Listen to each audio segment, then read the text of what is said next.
Vou compartilhar a tela aqui para a gente poder dar início.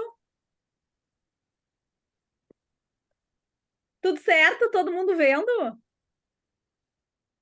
Maravilha! Então, bora lá. Gente, quero assim agradecer muito vocês pela presença. É muito bom assim ver gente querida, gente que já é de casa, nossas pessoas que a gente também aprende todos os dias, né? Tem bastante gente que são nossos clientes que estão aqui, mas também ver gente assim que a gente não conhece ou que a gente se encontrou em algum outro momento que também de alguma forma chegaram até a Laborama e estão aqui para nos fazer assim esse um grande desejo, né? Que está começando a se materializar agora. Então a gente, como eu comentei, assim, a gente quis muito fazer esse compartilhar de aprendizados que a gente teve no Summit, né? Que para nós foi um dos melhores seminários que a gente já foi, e a gente não queria ficar com isso guardado para nós, né? Então, é uma alegria poder ter vocês aqui para que a gente possa fazer aí esse grande aprendizado nessa 1 hora e meia que a gente vai ter juntos aqui nessa noite.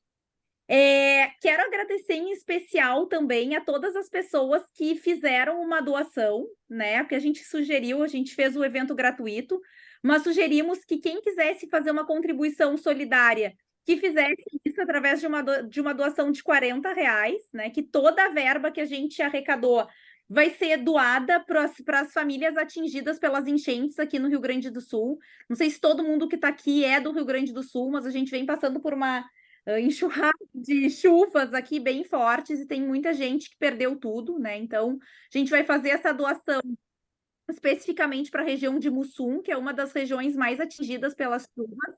A Xana, que é uma pessoa que está aqui, uma grande parceira nossa, é uma das pessoas que infelizmente perdeu familiar e que está enfrentando aí, junto com a família pessoalmente, muitas questões relacionadas às enchentes e que também está se mobilizando muito, né, Xana, junto com a comunidade de Mussum, para poder fazer essa verba chegar até outras pessoas. Então a gente combinou que a gente vai dar todo o valor arrecadado para a Xana e a Xana vai destinar para as famílias de Mussum, junto com a comunidade, junto com a prefeitura, esse dinheiro que a gente arrecadou, que daqui a pouquinho eu já vou dizer para vocês quanto que foi, mas com certeza é um valor bem significativo que vai fazer toda a diferença para quem está precisando. Mas antes disso, né, eu quero só contar para vocês assim, né, o que é o projeto Despertar Laborama. O Despertar foi um projeto que a gente iniciou na pandemia, em 2021, que era uma série de lives que a gente fazia toda sexta-feira, às 8 da manhã. Então, a gente convidava as pessoas para tomar café da manhã conosco, para despertar tanto o corpo físico, mas também para despertar, né, um pouco da consciência, do pensar, das emoções, a partir de uma série de conteúdos que a gente ofereceu. A gente acabou não dando continuidade nesse projeto ano passado, porque a rotina nos engoliu, né? Os aeroportos nos pegaram, então não estava dando tempo da gente se organizar. Mas a gente resolveu retomar esse projeto agora com o Summit. Então, não convidando vocês para tomar um café às 8 da manhã, né? Mas para estar aqui despertando bem a mente, a criatividade, os insights com esse compartilhamento que a gente vai fazer do Summit de Segurança Psicológica. Então, para dar sequência, né? Só para contar para vocês que a gente arrecadou R$ 800. Então, com as inscrições que a gente teve aqui, é um valor com certeza que vai fazer toda a diferença, que vai ser bem significativo. E tem a taxa do Simpla, que é 720, que daria, né, R$ 720, mas a gente vai complementar esse valor e vai abater esse valor da taxa para fechar os R$ 800 em doação. Então, depois acompanhem lá no Instagram da Laborama, que vocês vão ir vendo, assim, a gente já pediu para a Xana nos mandar notícias, né, do que foi feito com esse valor, para vocês também ficarem sabendo. E para contar um pouquinho, né, para quem ainda não nos conhece, então acho que também fazer uma introdução.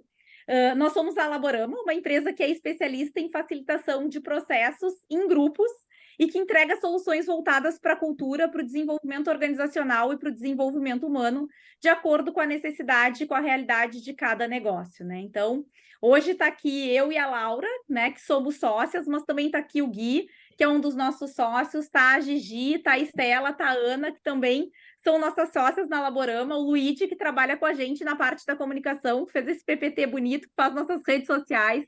então também estão aqui presentes para também contribuir com esse trabalho que a gente vai fazer aqui, né? E acho que falando um pouquinho de como que a segurança psicológica e o bem-estar atravessam o nosso trabalho. Quem já participa de trabalho com a gente, se a gente estiver mentindo, vocês acusem, ou vocês confirmem também, por favor, né? A gente diz que a segurança psicológica ela é uma transversal do nosso trabalho, né? A gente sempre, esses temas sempre tiveram como pano de fundo, como pilar do trabalho que a Laborama faz há 6 anos. Nossa base é em Porto Alegre, mas a gente circula o Brasil todo, e antes mesmo desse tema segurança psicológica ganhar fama, entrar na boca do povo, como a gente diz, a gente já tinha isso muito forte nos nossos pilares de atuação, né? Então, a segurança psicológica e o bem-estar estão na nossa cultura, estão no nosso jeito de ser e fazer, né? E esse é um dos motivos pelos quais esses temas eles são tão caros, eles são tão preciosos para nós, né? E que a gente cuida muito quando a gente trata, seja aqui nesse ambiente aberto, como a gente está fazendo com vocês, ou seja nos nossos clientes de uma forma geral, né? A gente sempre trata eles com muito cuidado e com muito carinho, porque a gente diz que a gente não quer que esses temas sejam mais 2 elementos do bingo corporativo, como a gente chama, né? Ou da bola da vez. Que a gente sabe que às vezes tem temas que adentram o universo, né, do mercado, dos negócios, e eles acabam, se não bem trabalhados, eles acabam sendo banalizados e até enviesados, perdendo o sentido, né? Então a gente tem um cuidado muito grande para que a gente entenda, de fato, a importância da segurança psicológica e do bem-estar a partir daquilo que a gente faz, né? E como segurança psicológica está no nosso jeito de ser e fazer, não tem como a gente não dizer para vocês que segurança psicológica é ação, né? Então, a gente conta essa história para ilustrar que segurança psicológica não é mais só mais uma ferramenta de RH, não é preencher um monte de formulário, de assessment, de pesquisas, né? Não é, e não fazer nada com isso, né? Não é também uma boia salva-vidas para as lideranças, para o time ou para as organizações, que a gente vai começar, vamos estruturar um processo de segurança psicológica. As coisas não funcionam assim, né? A gente diz que segurança psicológica ela é uma escolha, é uma forma de se relacionar. E por isso ela é muito mais sobre os CPFs, sobre os indivíduos, do que sobre os CNPJs, porque passa, em primeiro lugar, por autoconhecimento e por maturidade dos indivíduos que compõem um grupo, que compõem um time ou uma estrutura organizacional, né? Então, segurança psicológica é uma escolha, é uma decisão, né, de querer se relacionar com as pessoas e com os ambientes de uma forma mais saudável, mais autêntica e mais verdadeira, né? Então, é quase como um estilo de vida, como a gente ouviu lá no Summit, né? É um tema que daqui a um ano não vai ter outro nome, não vai estar enfeitado de um outro jeito, né? Porque não tem como ser dessa forma, né? Então, é algum convite para que a gente comece a colocar em ação e para que reverbere o outro. E aí, vocês vão entender um pouco mais do porquê que a gente está trazendo isso ao longo da nossa conversa. Mas antes da gente entrar de fato no conteúdo, né? A gente quer só passar alguns recados gerais para vocês. A gente vai ir até às 8h30, então fiquem conosco, né? A gente está gravando esse encontro, então depois a gente vai mandar um e-mail para vocês com o link, vai ficar no nosso YouTube, vocês vão poder acessar de novo quantas vezes quiserem, compartilhar com quem não pôde estar aqui também, caso vocês achem que seja irrelevante, por favor, façam isso, né? Compartilhem esse conteúdo com o mundo. A gente vai tocar, diferente do que normalmente a gente faz no nosso trabalho, que a gente faz muitas atividades de pequenos grupos, abre para conversa. Hoje aqui nós somos muitos, né? Já estou vendo que a gente está aqui em 35 pessoas e a gente tem muito conteúdo para compartilhar, então a gente vai tocar direto esse conteúdo, ele está dividido em 5 blocos, então eu e a Laura vamos nos revezando aqui para poder conversar com vocês. E aí, no final, a gente vai abrir para perguntas, para insights, para a gente poder conversar um pouquinho também, para vocês poderem também compartilhar um pouco do que fica para vocês a partir de tudo isso que a gente falou. Tá bem? E para a gente começar, a gente quer fazer um check-in com vocês. E aí eu vou abrir aqui uma enquete no Zoom, eu vou pedir que vocês me sinalizem se vocês estão enxergando. Apareceu na tela de vocês? Sim. Sim? Sim. Maravilha. Então, o que eu quero convidar vocês a fazer? Já estou vendo que o pessoal está respondendo, né? Mas para a gente ter um termômetro aqui de o que trouxe vocês a esse encontro? Por que vocês escolheram estar aqui, né? Então, é por curiosidade sobre o tema, é por uma necessidade urgente de fazer algo diferente com o time, com a organização onde vocês trabalham, se desenvolver como líder ou encontrar uma luz no fim do túnel para um desconforto profissional que vocês possam estar sentindo. Então, pedir que vocês respondam. Já estou vendo que tem gente respondendo. Vou dar um tempinho para vocês preencherem e aí depois a gente vai adiante. Tô se mexendo aqui.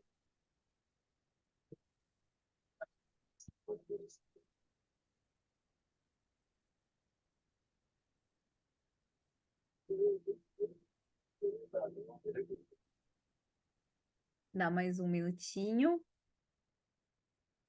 Se mexe. Acho que agora foi. Vou compartilhar com vocês o resultado. Estão vendo? Sim, vendo aqui pela Laura. Então, acho que a maioria de vocês, pelo que eu estou vendo aqui, né, tem bastante líder. Então, que está aqui para se desenvolver como líder, mas também tem bastante gente curiosa com o tema, né? Ou com necessidade de fazer algo diferente com o time ou com a organização. E acho que a forma como a gente estruturou esse encontro vai ajudar vocês nesses 3 pontos, né? Tem bastante coisa que vai olhar para o lugar da liderança, bastante coisa que vai trazer um olhar para esse lugar que não é só da liderança. Já vou começar aqui a trazer também um spoiler, né? Que a responsabilidade de criar segurança psicológica não é só do RH ou só da liderança, é muito do time, é das pessoas, é dos CPFs, como eu comecei falando, né? E também vai trazer alguns caminhos aí para que vocês possam fazer alguma coisa de diferente dentro dos times de vocês e das organizações. E a gente preparou mais uma pergunta, que eu vou voltar aqui. Deixa eu ver se... Estão vendo? Então, só para a gente ter um termômetro assim também, né, do quanto esse tema, quanto vocês têm de conhecimento desse tema da segurança psicológica, né? Quem é que já tem experiência, que conhece bem, alguém que nunca ouviu falar e está caindo aqui agora pela primeira vez para falar, para ouvir sobre o tema. Ó, tem gente que nunca ouviu falar, legal. Pessoal buscando aprofundamento, gente tentando praticar.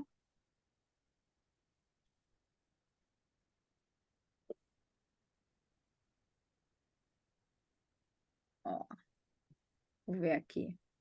Acho que foi, pelas minhas contas aqui, todo mundo, ou quase todo mundo, conseguiu responder. Vou botar aqui para vocês verem o resultado. Maravilha. Então, acho que tem bastante gente buscando se aprofundar no tema, né? E também buscando praticar o tema. Então, acho que também a gente vai conseguir aí dar alguns caminhos para que vocês possam se desenvolver mais no tema. E a gente sempre diz assim, já vai deixar de antemão, né? Para vocês saberem que as nossas portas estão abertas, né? Caso vocês, por algum motivo, depois ficarem com dúvida ou quiserem compartilhar mais, a gente também vai estar por aí para a gente poder esclarecer qualquer coisa com vocês. Vamos embora, então, falar desse primeiro Summit Internacional de Segurança Psicológica que aconteceu nos dias 18 e 19 de setembro em São Paulo. Laila, então, eu e a... desculpa só um pouquinho. Para mim, ainda está aparecendo aqui a pesquisa na minha tela, mas é que eu não sei se é porque eu sou anfitriã também contigo. Se o pessoal puder dizer se está aparecendo para eles também. Para mim aqui eu já encerrei. Para mim não aparece mais. Para então mim também pronto. não, já tá no slide. Para mim também não aparece Então não. tá, vou fechar. Para mim também não. Beleza. Obrigada, gente. Então, vamos lá. Então, o Summit de Segurança Summit Internacional de Segurança Psicológica foi o primeiro summit que a gente teve sobre esse tema aqui no Brasil. Ele é internacional porque a gente teve a honra, né, Laura, de ouvir a professora Amy, a doutora Amy Andmonson falando conosco. Ela não estava presencialmente, ela entrou por vídeo, gravou um vídeo, falou. O próprio Peter Cavalier, que a gente vai falar um pouquinho sobre ele daqui a pouco mais, né, que é um pesquisador e o grande criador da teoria, né, da segurança psicológica de times. Ele estava presencialmente no evento, então a gente conviveu com ele, a coisa mais querida ele, assim, o tempo inteiro, nos 2 dias de Summit, né, interagindo conosco. E também ele deu uma palestra, ele fez a palestra de encerramento do Summit, então ele também estava lá. E esse evento, ele foi organizado por 2 mulheres, assim, incríveis, que a gente ficou muito admiradas com elas, assim, com a força delas de conseguirem botar aquele evento de pé, que é a Patrícia Ansaray e a Verusca Galvão. Elas são do Instituto Internacional de Segurança Psicológica, então a gente sugere que vocês pesquisem sobre elas, pesquisem sobre o Instituto. Elas dão certificação em segurança psicológica de times, que é essa metodologia do Peter Cavalier, e elas fizeram com 5 pessoas, elas e mais 3 pessoas do time, elas fizeram um evento sensacional, né? Então, o evento todo, né, para a gente falar tanto do evento, como começar a introduzir a segurança psicológica para quem não conhece, né? Então, trazendo uma base teórica, assim, de quem que fala sobre esse tema, né? A gente tem como a grande mestra, né, a pioneira de trazer, de levantar esse tema para o mundo, né? Não só para o Brasil, a doutora Amy Edmondson.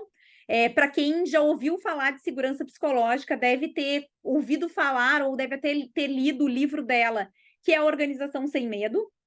Então, esse livro foi o livro que introduziu o tema no mundo a partir das pesquisas que ela fez sobre performance e sobre relacionamento de grupo, especialmente em ambientes hospitalares. Então, esse tema ele não é um tema novo, ela começou a estudar sobre isso na década de 90, a gente é que está começando a aquecer sobre esse tema agora, e hoje já tem mais de 50 estudiosos e pesquisadores no mundo todo só olhando para a segurança psicológica dentro do ambiente organizacional, né? Então, ela é a pioneira e ela foi a grande a teoria dela foi o grande embasamento do Summit, né? Tanto que o Timothy Clark, que também é uma pessoa muito referência quando o tema é segurança psicológica, o Timothy não foi citado e o Instituto não usa a teoria do Timothy como base para os estudos que eles fazem, né? Então, existe uma diferença entre a Amy Edmondson e o Timothy Clark, ela é muito pesquisadora e acadêmica,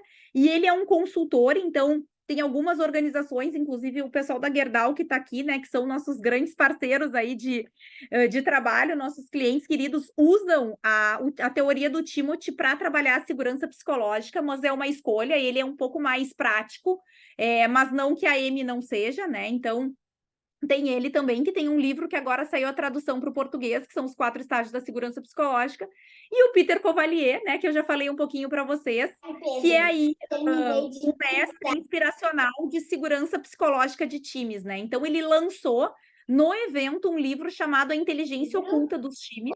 A gente comprou o livro, ainda não conseguimos ler, mas ele estava lá fazendo esse lançamento. Então, em seguida, eu acho que vocês já vão poder ter acesso ao livro também. Vale a pena dar uma pesquisada sobre ele.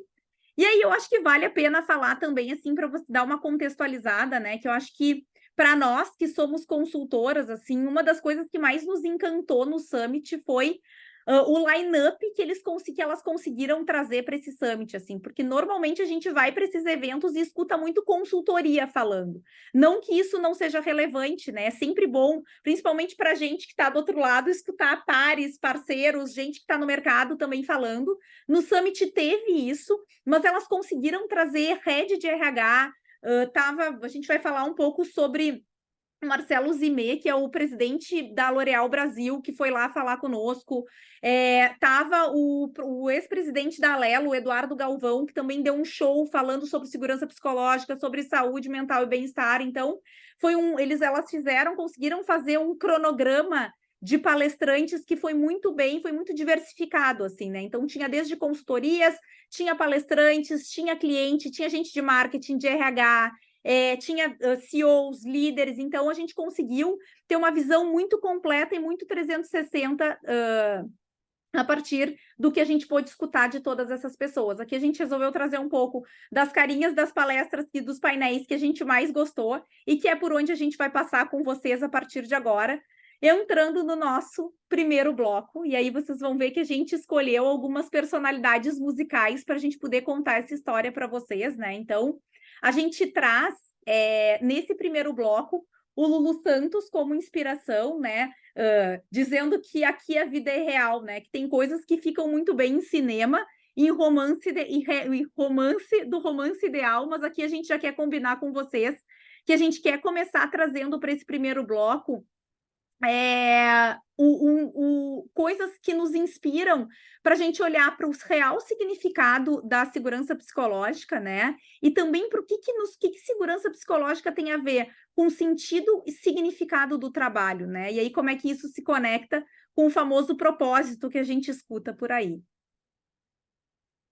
Então, assim, trazendo o primeiro grande ahá, ou o primeiro grande insight, nosso primeiro grande aprendizado do Summit, né? É que segurança psicológica é sobre relacionamento. Mas diferente do que a gente imagina, né? O que muitas vezes a gente escuta por aí, não é sobre um grande filme de romance ou de contos de fadas. Hoje de tarde ainda aconteceu uma coisa engraçada que uma pessoa me mandou uma mensagem. Ela trabalha numa empresa, numa grande empresa de arquitetura, e ela me disse: ai, eu queria ver se eu entrava na tua palestra, mas vai ser muito corporativa a palestra? Eu falei, sim, ela vai ser bem corporativa, mas acho que vale a pena tu entrar, afinal, né? Tu é líder, tu trabalha, tem time, trabalha com outras pessoas, acho que vale a pena tu entrar. Ela disse, eu acho tão fofinho esses temas, né? Então, eu acho que por mais, às vezes, a gente ainda tem no nosso imaginário coletivo, né?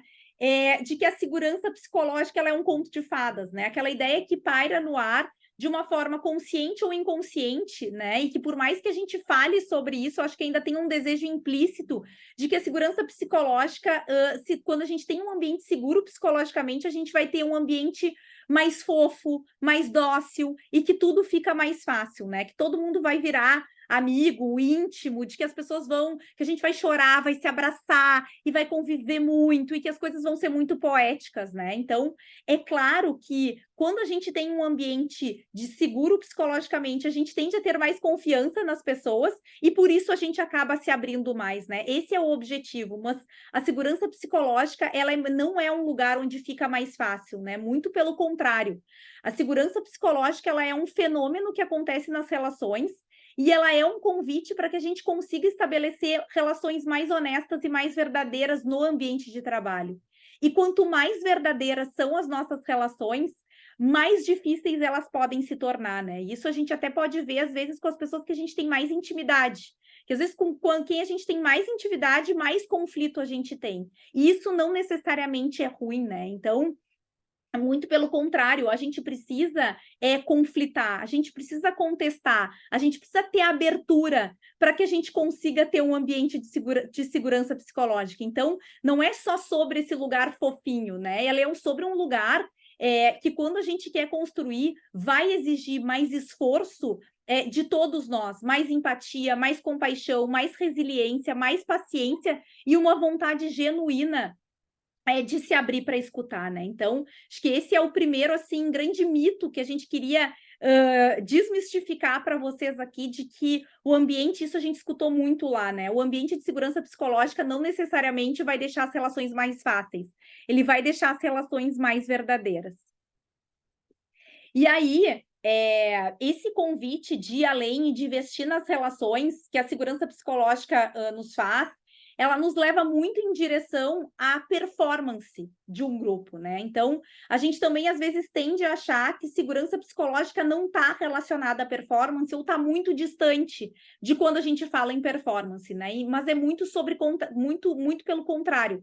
A performance, ela está diretamente ligada com a qualidade das relações entre as pessoas de um grupo, né? Então, quanto melhor a gente se relaciona, quanto melhor são as nossas interações dentro do ambiente de trabalho, mais próxima a uma alta performance a gente vai estar, né? Então, isso é outra coisa, assim, que a gente também escutou muito falar. E aí, o Marcelo Zimé, que é o presidente da L'Oréal no Brasil, que eu comentei agora há pouco para vocês, ele trouxe essa frase que nos pegou muito, né? Que ele diz que performance não é só sobre dar retorno para os acionistas, né? Não é só sobre, é também, né, dar retorno para os acionistas, mas performance traz autoestima, nos ajuda a valorizar as nossas conquistas. Então, quanto mais a gente consegue conquistar as nossas metas e objetivos, mais seguros nos sentimos para questionar, né? Então, a segurança psicológica E a performance, olhando por essa perspectiva, ela também está muito ligada a algo que a gente também tem visto muito e tentado desenvolver cada vez mais nos ambientes onde a gente atua como Laborama, que é ajudar as pessoas a apreciar o caminho percorrido, a celebrar as conquistas, a reconhecer os avanços, né? Porque isso empodera os indivíduos e os grupos, né? Vamos combinar, né? A gente tem falado, tem até lido um pouco da fadiga da mudança. A gente tem encontrado muita gente cansado.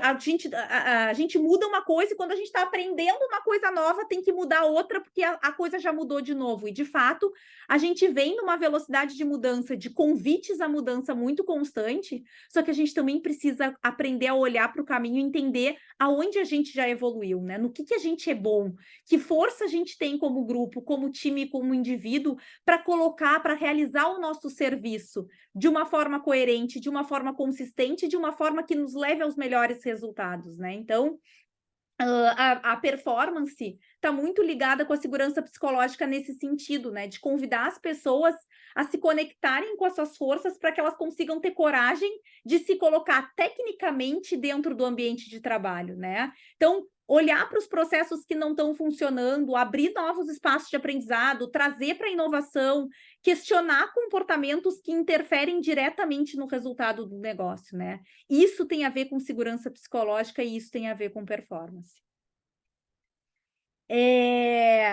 Passando, assim, para o segundo grande ahá do Summit, né? Que foi um pouco do que a gente...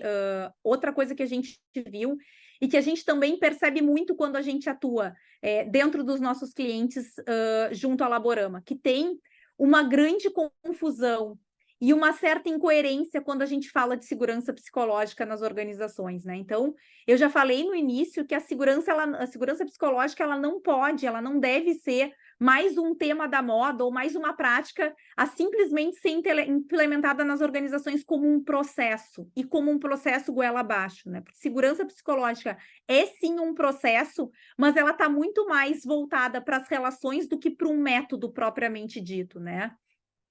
E que a segurança psicológica, ela também não é só sobre a gente chorar no ambiente de trabalho, abrir a vida pessoal, né? Eu acho que a gente tem visto muito isso, de cada vez mais a vida pessoal e a vida profissional, elas estão ligadas, a gente não tem mais essa separação.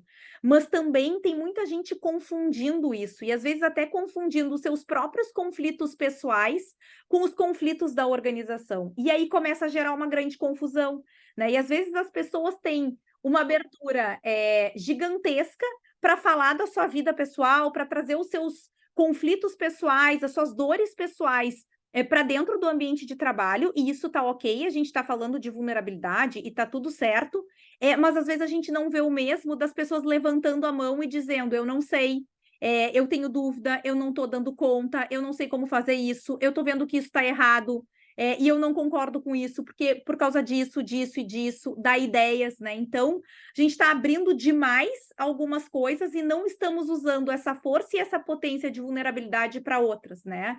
E isso acaba gerando uma confusão, né? Então, a gente até falou um pouco sobre isso com um palestrante, do quanto a gente abrasileira os conceitos. Porque se a gente for olhar esses autores da segurança psicológica, nenhum deles são daqui, né? Então, a gente tem americanos, tem ingleses, tem o Peter que mora na Tailândia e que está aqui, e às vezes a gente pega para a gente, o brasileiro é um povo quente, é um povo acolhedor, é um povo generoso, é um povo que não gosta de conflito, né? Então, quantas vezes a gente enviesa demais para a nossa cultura esse tema, que está aqui a serviço do mercado de trabalho, que está aqui a serviço das pessoas e das organizações para que elas tenham uma vida mais equilibrada e mais saudável e atinjam os melhores resultados para o ambiente de negócio, né? Então, isso é uma coisa que traz uma confusão e uma inconsistência quando a gente fala do tema, que a gente tem que ter um certo cuidado, né? Então, a segurança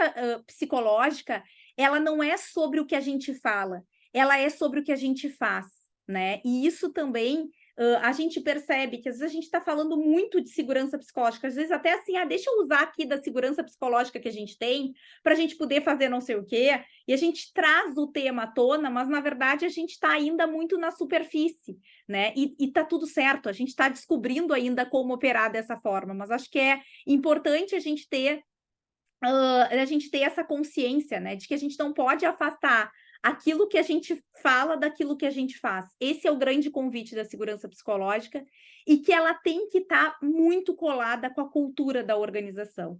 Então, a segurança psicológica não é a cultura de uma organização, mas ela faz parte da cultura, né? Ela precisa ser um valor percebido e materializado dentro dos grupos. E isso não pode acontecer só nas camadas do meio, né? Que é outra coisa que muitas vezes a gente vê assim, a média liderança ralando, suando para conseguir ter uma relação melhor com os pares que estão abaixo. A gente mexe, né? Recebem a bola quadrada, precisam arredondar para botar para quem está para jogar para quem está embaixo e fazer gol, mas às vezes a bola ainda segue vindo muito quadrada de cima, né? De quem está em cima. Então é muito importante que a camada mais alta das organizações comece a praticar isso de fato, né? Não só estimular que os outros façam, porque é um discurso que está na moda, porque está todo mundo falando de bem-estar, porque está todo mundo falando de ESG, de um monte de coisa, mas de fato que tragam isso para a sua atuação, para que as ações sejam congruentes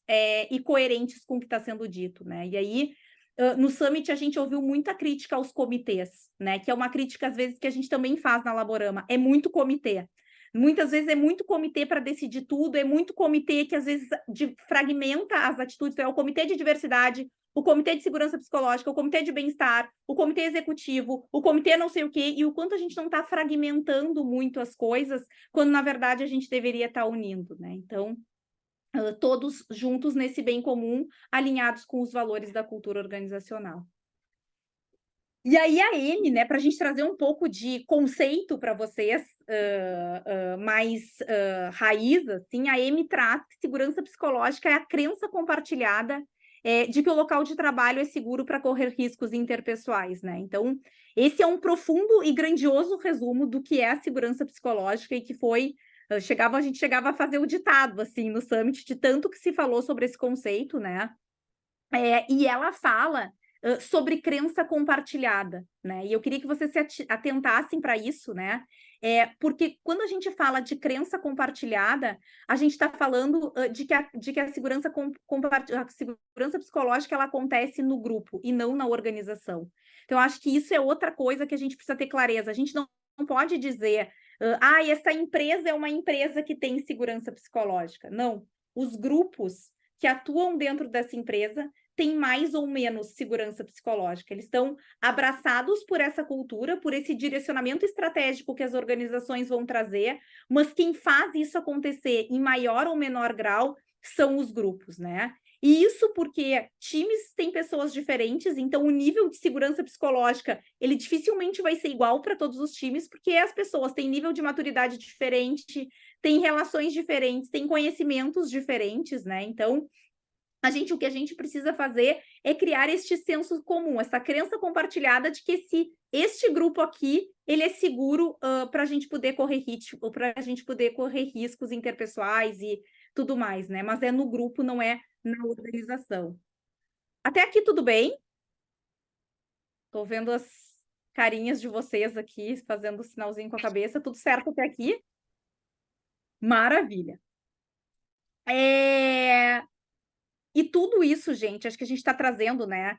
Que a segurança psicológica é um conceito que está que tá confuso, mas porque tudo isso ainda está em construção, né? Então a gente vai descobrindo e amadurecendo à medida em que a gente experimenta esse ambiente de seguro psicologicamente, né? Então a gente precisa praticar e não numa situação isolada, né? A gente precisa ter constância, né? Para que a gente possa desenvolver esse ambiente seguro, né? Dar espaço genuinamente para que as pessoas possam se experimentar, para que as pessoas possam falar, é trazer um ambiente de escuta, né? E experimentar um novo lugar de relação, de se relacionar dentro do ambiente de trabalho, que obviamente envolve subjetividade, que envolve a autoconfiança das pessoas, né? E que passa por muitas esferas individuais de cada um de nós, e por isso que não é simples, né? Então, eu acho que isso também é algo que a gente pode ficar tranquilos e tranquilas, né? Que se a gente não está acertando 100%, é porque a gente ainda também está se desenvolvendo, está experimentando com o nosso jeito de fazer segurança psicológica, né? Dentro dos times em que a gente atua.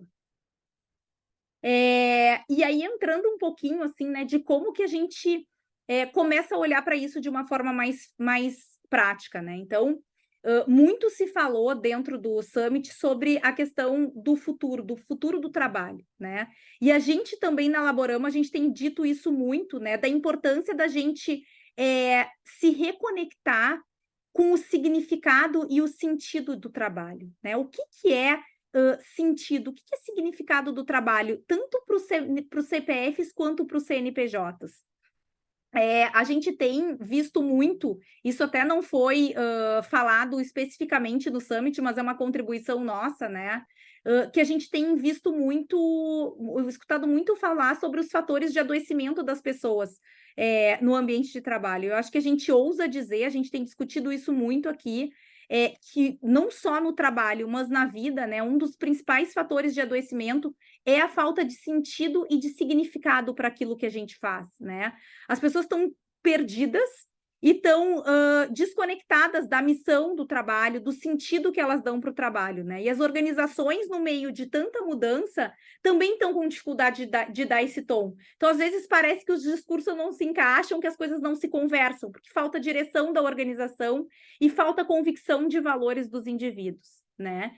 E aí, nós fomos presenteadas pelo Alexandre Pelais, que foi o primeiro palestrante do Summit, que ele falou sobre sentido e significado do trabalho, né? Então, uma das coisas que ele trouxe para nós é que a gente precisa, se a gente quer se conectar num ambiente de trabalho que tenha maior segurança psicológica, que a gente possa desenvolver as relações com mais bem-estar, com mais qualidade, que a gente precisa tirar do trabalho esse significado que está enraizado ainda dentro da gente, que é que o trabalho é uma tortura, né? Então, ele traz o significado do trabalho do latim, né? Que era interpretado como faz referência a um artefato usado pelos antigos romanos para castigar ou condenar as pessoas, né?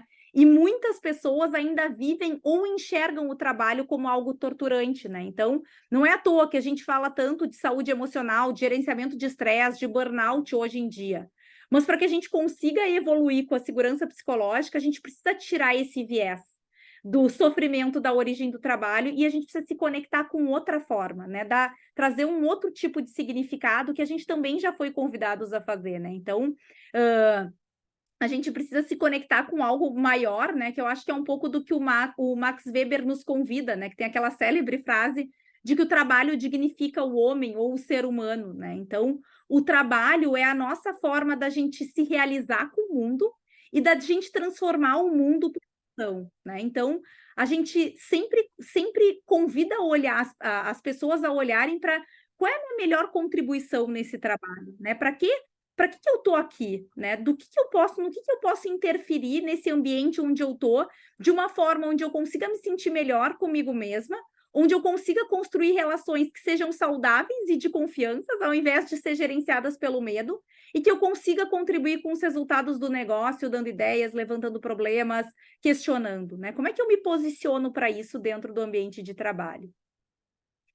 E aí, se a gente fala de sentido, né? Os nossos tempos também estão pedindo para que a gente vá além, né? Assim como o trabalho já não deve ser visto como objeto de tortura ou de escravidão, né? A gente também está sendo convidados a avançar e a explorar não só o significado, mas o sentido que a gente dá para aquilo que a gente faz, né?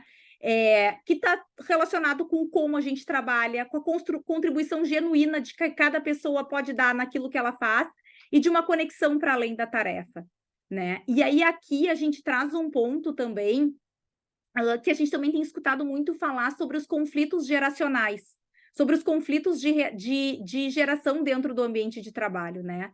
E a gente perder a capacidade de olhar para o sentido e para o significado que a gente dá para o trabalho frente às nossas referências de geração, às nossas experiências, o quanto a gente ouviu de trabalho, como foi a nossa vivência com o trabalho através dos nossos pais, das pessoas, dos nossos professores, das pessoas que nos rodearam, o quanto isso está trazendo essa confusão. Outro dia, num cliente, a gente estava falando sobre isso, e a gente disse, perguntem para os liderados de vocês, o que significa trabalho? Qual é o sentido do trabalho para essas pessoas que são mais jovens, né? Então, a gente resgatar esse sentido apoia também nesses conflitos de gerações que a gente está tendo. Mas eu quero reforçar aqui que isso não é só uma questão geracional, né? A questão da busca do sentido pelo trabalho, ela é uma questão de espírito do nosso tempo, ou do zeitgeist. Todos nós, independente da nossa geração, estamos sendo convidados a olhar para a forma como a gente se relaciona do trabalho de uma forma diferente, né? E aí isso tem muito a ver com o papel dos indivíduos e com o papel da liderança de dar esse tom. Quanto às organizações, né, a gente fala que até o Marcos Mendanha, que foi um dos palestrantes que a gente vai falar depois, quando a gente falar de bem-estar, ele fala que o ambiente seguro é sobre a gente ter regras claras, justas e efetivas dentro do ambiente do trabalho, né? Por isso que é papel e responsabilidade do CNPJ, da direção do negócio, né? Então, a gente está falando aqui de deixar claro para as pessoas a missão, a visão, a estratégia, a proposta de valor do negócio, para que todos os colaboradores estejam na mesma página, oferecer estrutura para que essa missão, essa visão e essa proposta de valor ela possa acontecer, né? Então, trazer pessoas que tenham talentos, que tenham competências, implementar projetos que estejam indo em direção a essa missão, ou aquilo que a gente quer entregar, ter sistemas e processos que apoiem nesse sentido, né? E alinhar e desenvolver e viver a cultura organizacional, né? Então, não só ter a cultura organizacional ali como uma norma colocada no papel, colocada no PowerPoint, que a gente sabe que hoje não é mais na parede, mas, de fato, viver com hábitos coletivos, com valores compartilhados e com crenças condicionadas, essa cultura que a gente está tentando implementar, né? E aí, o Alexandre Pelais, ele trouxe uma fala também que nos tocou muito, que ele diz que o trabalho é a sua decisão de ser uma interferência positiva em uma história que vai acontecer com ou sem a sua presença, né? Então, o quanto a gente está dispostos a ser essa interferência positiva dentro daquilo que a gente está sendo contratados a fazer, né?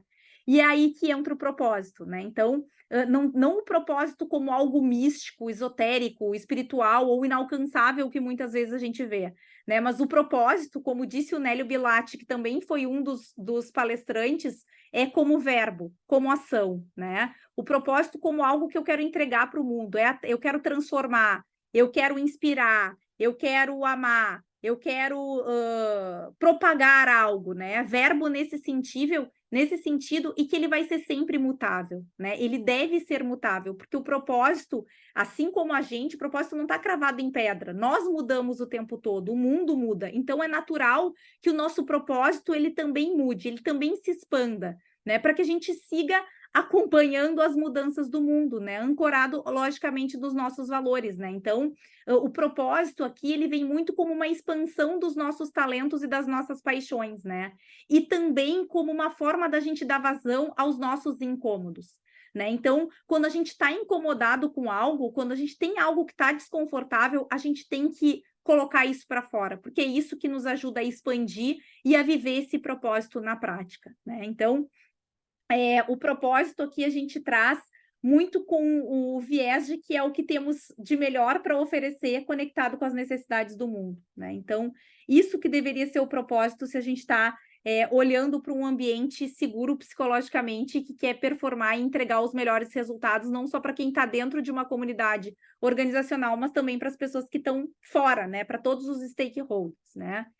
E aí, gente, se vocês vão nos ouvir falar mais sobre isso aqui, né? Que se falou muito sobre o presente e o futuro do trabalho estar relacionado pela conexão entre os indivíduos, entre as pessoas. Então, o quanto a conexão humana tá como uma grande pérola que a gente precisa colocar no mundo cada vez mais, porque é isso que vai nos manter, nos nutrir, nos manter vivos nesse mundo tecnológico que a gente está sendo invadidos e cada vez mais, né, por inteligência artificial, por tecnologia. Então, é isso que vai nos sustentar e que a gente só consegue fazer isso a partir do autoconhecimento, né? E aí eu encerro esse bloco e passo para a Laura, né, trazendo duas frases que nos tocaram muito nesse summit. Uma é da Lígia Zottini, da Voicers, que falou sobre tecnologia e inteligência artificial, que ela terminou a palestra dela dizendo: conhece-te a ti mesmo, senão o algoritmo vai, né? Então, com a quantidade de dados que a gente está disponibilizando o tempo todo e a quantidade de vieses que a gente já tem no nosso dia a dia, pelo que o algoritmo faz com a gente, se a gente não se conhecer muito bem, né, a gente vai ficar cada vez mais reféns daquilo que os algoritmos querem para nós, né? E também uma frase do Pelais, que ele também encerrou a palestra dele dizendo que antes de mudar o mundo, dê 3 voltas na sua casa, né? Então, não adianta a gente querer mudar o mundo e não lavar a louça, não arrumar a cama, não fazer o básico bem feito, tanto dentro da nossa própria casa, quanto o básico bem feito dentro dos grupos, das organizações onde a gente está atuando, com comprometimento, com responsabilidade, com cumprir a tarefa, fazer o bem feito, né? Mas ele também é que dá o viés da casa como o viés da gente mesmo, né? Da gente dar uma volta também na nossa casa interna, né? Que é o corpo que nos habita, de quem nós somos, para que a gente possa trabalhar o autoconhecimento e se desenvolver no futuro e no presente do trabalho. E aí eu passo para a Laura para dar mais um passo, falar sobre o futuro, o que o futuro nos conta sobre o passado nesse bloco 2. Muito bom, então vamos lá, seguimos no bloco 2, a gente segue esse bloco inspiradas pelo Cazuza, né? Eu vejo o futuro repetir o passado, eu vejo um museu de grandes novidades, e o tempo não para, como a nossa vida aí também, que é cheia de novidades, né? Então, nesse bloco a gente vai falar sobre liderança humanizada, que ela já deu alguns spoilers aí, responsabilidade, autonomia e protagonismo. E o quanto o nosso poder de transformação vai estar cada vez mais nas relações e nas nossas autodescobertas. De novo, né, nas questões do tema do autoconhecimento. E aí, então, a gente entra aqui com essa frase, né, é preciso regenerar o humano que existe em nós. Laila, acho que dá para mim, não passou aqui. Passou? Não, Agora foi, desculpa. aí. É preciso regenerar o humano que existe em nós. E aí a humildade e a autenticidade como fatores chaves para isso, né? E aí quando a gente entra em liderança, e a gente vai falar bastante aqui também de liderança, né? A gente ouviu falar muito no Summit sobre a importância do autoconhecimento para os líderes, né? O quanto é importante que os líderes conheçam as suas forças, mas também as suas fraquezas, as suas imperfeições, e aprendam a acessar os seus sentimentos, e não só os seus, mas os seus e dos outros, né? Ou dos colegas, ou dos liderados, dos times, para que eles possam ser mais humanos. E aí a gente quer trazer um exemplo de um case da Daniela Brissac, que ela é VP de marketing de uma farmacêutica chamada Kenvue, num painel que ela participou, que se chama, o nome do painel era "Será que todo time de alta liderança é um time de alta performance?" E aí ela trouxe um caso dela, que antes de ela ser VP de marketing nessa empresa, ela participou de um processo seletivo para participar para ser líder numa área que ela queria muito, que ela sonhava muito e que, segundo ela tinha todas as características técnicas para assumir esse lugar, né? E ela foi rejeitada, enfim, ela não passou no processo. E o feedback que ela recebeu era da própria empresa que ela estava na época, e o feedback que ela recebeu foi que faltava para ela um elemento fundamental para ela acessar e para ela trabalhar nessa área, que era os seus sentimentos. Ela era uma pessoa que performava muito, que era muito técnica, que era muito focada em metas e resultados e muito pouco conectada às pessoas. E era muito importante para esse lugar que ela iria, ela precisasse se conectar com os sentimentos dela e com os dos outros, né? E pudesse aprender a ser um pouco mais conectada nas relações.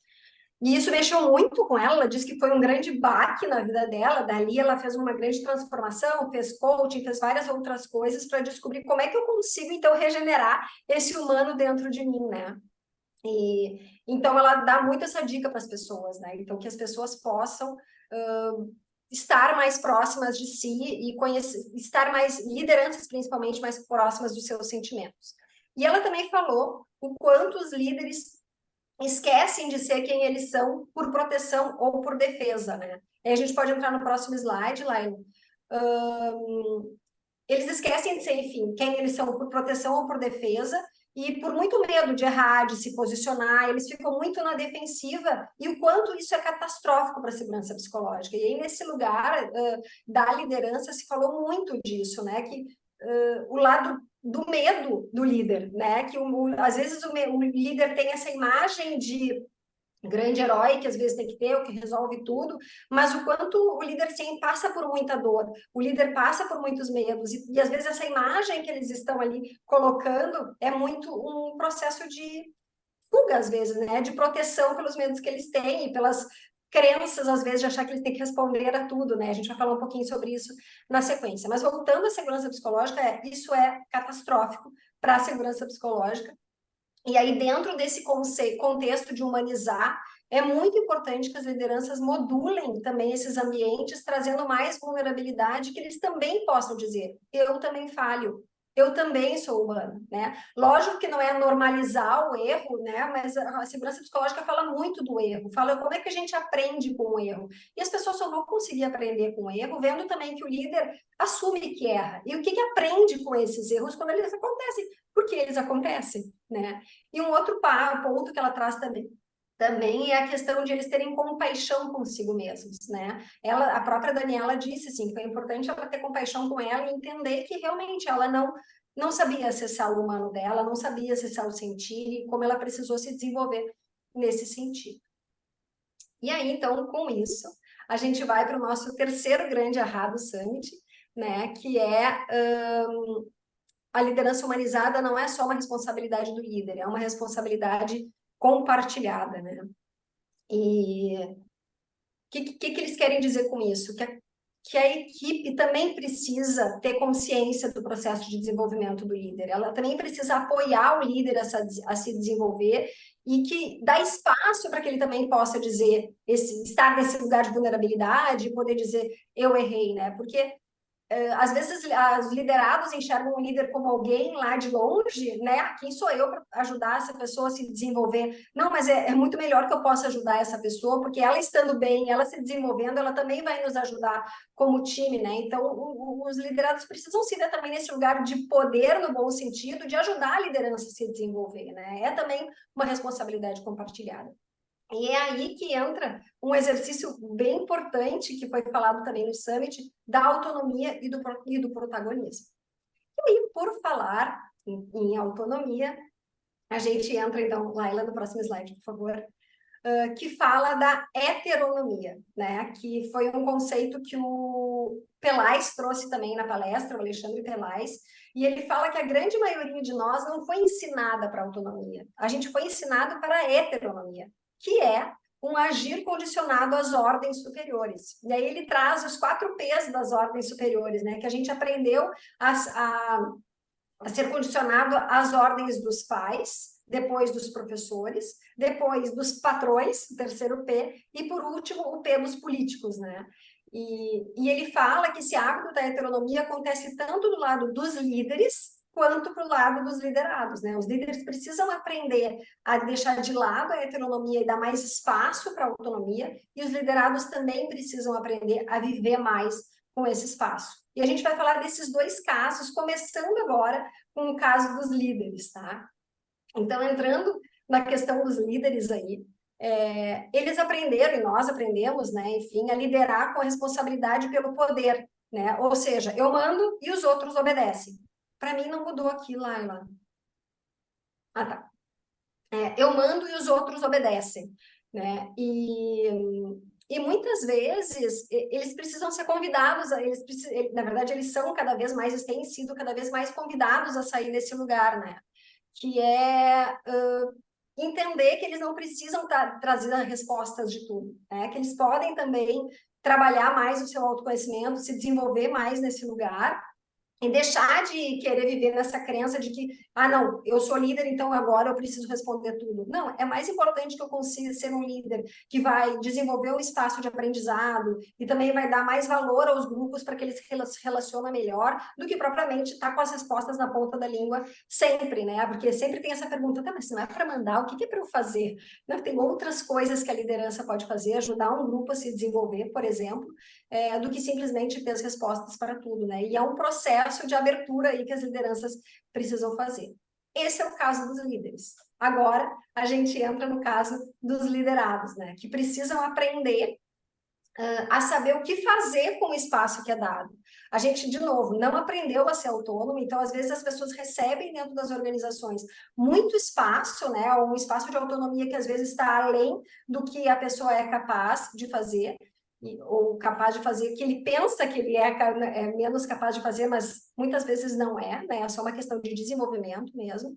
E a gente precisa se desenvolver nesse aprendizado, né? Não acabar com esses espaços de abertura, porque a gente já viu também em alguns clientes, né, que meio que esmorecem nesse lugar, né? Nossa, a gente já deu um monte de espaço de autonomia para as pessoas, a gente quer que as pessoas se desenvolvam mais nesse lugar, mas as pessoas não vêm, aí quer saber, desistir. Manda quem pode, obedece quem tem juízo, e vamos lá, que é isso que as pessoas querem. Não, a gente precisa ensinar, né? A gente precisa ensinar as pessoas a terem esse espaço de autonomia. E hoje de tarde mesmo a gente estava conversando sobre isso, o Gui trouxe um exemplo de um trabalho que ele fez, que é assim, mais do que a gente ensinar, é até a gente incentivar as pessoas a dar conta desse espaço, né? E aí, quando a gente fala de autonomia, também é muito importante que a gente entenda que ela vem com o doce e com o amargo, que ela tem dores e tem delícias. E além disso, que também não quer dizer que o ambiente de autonomia pode tudo, que é um ambiente sem ordem, que é um ambiente sem regra, que é um ambiente sem limite. Não. A autonomia acontece com responsabilidade em cima de acordos estabelecidos e regras claras, talvez, ou combinados claros, né? Então, é importante que a gente entenda que precisa se desenvolver nesse lugar, tanto o líder quanto o liderado, de que é mais espaço, mas é um espaço que exige de nós mais responsabilidade e é algo que a gente tem que incentivar e desenvolver juntos, né? E é algo que a segurança psicológica pede muito e proporciona muito, né? Um espaço de autonomia para poder ter mais aprendizado. E aí, com isso, então, a gente entra no quarto grande ahá do Summit, que também falando de dores e delícias da autonomia, a gente olha para essa frase, né, que diz: o mundo organizacional é um mundo de adultos. E que empresa não é um lugar de criança ferida, e a gente precisa tomar cuidado para não levar as nossas emoções em excesso, a ponto de nos paralisar, ou até de paralisar um grupo, e de ter alguns problemas aí de aprendizados dentro dos grupos, né? A gente precisa retomar o olhar de que o adulto se trata como adulto, e que todos têm responsabilidade nesses trabalhos, né? Nesse trabalho de tratar adulto como adulto. Essa frase foi trazida, assim, esse contexto foi trazido em duas palestras dentro do Summit, que foi uma da Maria Silva, que falou sobre a liderança Shakti e a mistura das energias femininas e masculinas dentro de uma organização, e da Karina Camargo, que é a gerente de RH da Veleda, né? Aquela marca de remédios antroposóficos e homeopáticos, né? Então a gente achou muito interessante esse viés que elas trouxeram, de que a gente precisa também olhar para essa questão do adulto como adulto e tratar adulto como adulto, e que todos têm responsabilidades nos trabalhos que fazem, né? E aí, então, a gente entra dessa outra frase que também veio da Maria, que além da gente tratar o adulto como adulto, a gente precisa agir como adulto na direção das desordens que a gente se queixa. E ser cada vez mais agentes na mudança desses ambientes inseguros, né? Que a gente possa ter coragem para conflitar com aquilo que incomoda a gente, lógico que sempre cuidando da forma como a gente faz isso, mas isso é do adulto também, né? Não dá para a gente ficar reclamando, fazendo fofoca, ou dizendo aqui não tem segurança psicológica, mas não vai lá na frente e tenta resolver isso, né? A gente precisa agir em busca disso como adultos que somos, né? E aí, nesse caso, também eles trouxeram muito a importância e um cuidado que o próprio RH precisa ter nesse processo, né? O quanto o RH precisa reconhecer quando, em alguns momentos, está nos grupos de insegurança psicológica. E mesmo que seja, ainda que seja para se proteger ou para sobreviver, o RH tem um papel fundamental nesse processo, né? Um grande agente de promover esses espaços de segurança e de ir ao encontro, né, da busca por mais segurança psicológica nos ambientes, se desenvolvendo nesse lugar também, e às vezes até dando a cara a tapa, no bom sentido, de testar essas novas práticas de segurança psicológica nas organizações. Com isso, então, a gente entra no bloco 3, inspiradas pelo Gonzaguinha, né, para falar de aprendizagem e a importância dela na manutenção de um ambiente seguro, né? Cantar e cantar a beleza de ser um eterno aprendiz. Então, a gente vai falar agora no bloco 3 sobre aprendizados. E aí a gente vai entrar, então, numa frase, né, que diz que o maior desafio do ser humano é aprender quando ele acha que já sabe. Esse foi, na verdade, o nome de um dos painéis que a gente mais gostou dentro do Summit.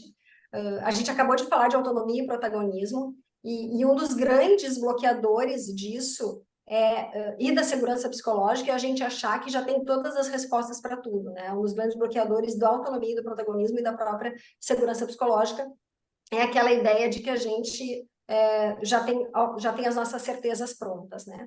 E aí o Conrado Schlossauer, que é da Novi Educação, uma empresa de educação corporativa, ele participou de um painel onde ele trouxe algumas provocações, foi um painel onde ele foi bem provocativo, assim, nessas questões de aprendizado, e uma delas foi: somos uma geração que sabe tudo sobre nada. E ele ainda complementou falando que o problema nem é só que a gente não aprofunda tanto nas coisas, mas que a gente também acaba não fazendo nada com o que a gente aprende. A gente aprende e fica com aquilo para a gente, né?